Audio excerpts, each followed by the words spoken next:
think the great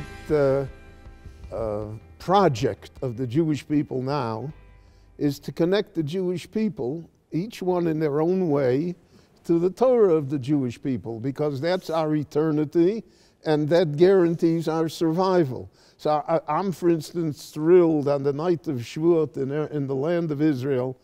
Everybody has a mishmar. Everybody's up all night.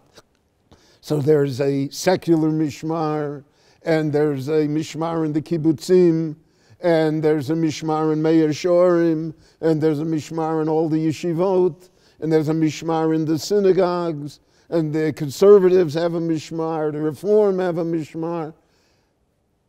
So there's a spirit that moves the Jewish people that they want to be connected. I find it so interesting that what you're saying resonates identically to my own experience. It's now the in thing on a Friday night. Have a chug, yeah. To have a chug. Right. To have a circle. Right. Of secular, everybody. Well, everybody. I even know some, before they go to the discotheque on a Friday night, they go to the chug first. They learn the Nach or Parashat HaShavua. That's right. In their own way, in their own secular way. And you hear it on the radio, for instance. On the radio, and Friday. Friday on the radio, you would think that everybody is going over to Parsha. Shnayim Mikra V'Echad Targum. And you got Yehoram Gaon and other people who are not our people, quote unquote, who are discussing Torah. Now, I want to suggest one of the reasons why this is so. Obviously, there are cultural, socio-economic, political reasons why things happen. Yeah. And I'd like to test on you the idea that one of the reasons why Israel has become more Jewish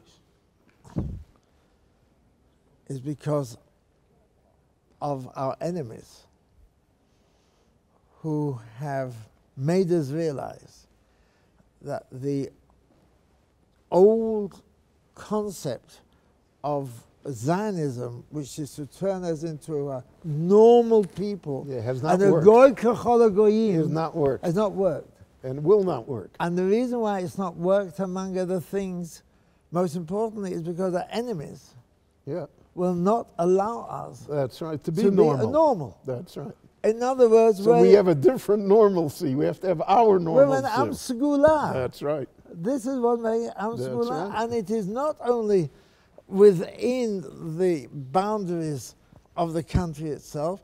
It is Israel in the family of nations. That's right. We are the exception. To everything. Everything. We're without precedent. That's right. And they look on us differently. That's right. And everybody else sit in the United Nations, as I've done, and watch virtually the whole world vote against you. And there's a very Jewish experience indeed. And I want to also mention an experience that I had with a non-Jewish clergyman, and we were discussing Israel and everything else, and I foolishly said to him, you know, I don't understand why you're so occupied why with us. I said, then Chairman Mao was still killing 80 million people. Why aren't they? Obsessively. Yeah. So he said, what do you mean you don't understand? He said, you're the people of the book. You're God's people. We expect more from you. And to me, that was a tremendous Musar Shmuas, because he got it. He was right. And the Lord expects more from us, and we should expect more from us. And are we hearing the enigma in what he is saying? That's right. And which means to say that Jewish life lives a perpetual, eternal enigma. That's right. Which is contrary to all the other rules. And that's the Am Levodod Yishkon. We are, you have to realize that that's our greatness, that we are alone, we're different. So what would seem to be a international negative frailty is power is and the strength. Absolutely, it's what builds us. I say generally, I think in conclusion here, I always think of the verse that said, Mi milei le'Avraham heiniko bonim sora. Who imagined, right? Who could have imagined the last 100 years of Jewish history in its darkness and in its light and its events? Who can imagine? So when we talk about the future, it's almost silly for us to predict, because who can predict? But whatever it is, the Am Yisrael Chai. I'll give you a final thought. I heard this from Rabbi Israel Lau, former chief rabbi of Israel and now chief rabbi of Tel Aviv.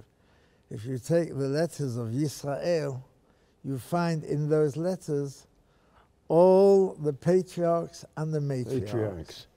So you have Yisrael, Yud, Sin, Ram, Resh, Aleph, Lamed. You've got Yitzchak, Yaakov, Sarah, Rivka, Rachel, Abraham, and Leah. That's it. Our futures are past. That's it. Ambassador, it's a pleasure to always to be with you. Wonderful, wonderful. My neighbor from Rechav. Yes. Great. Thank you.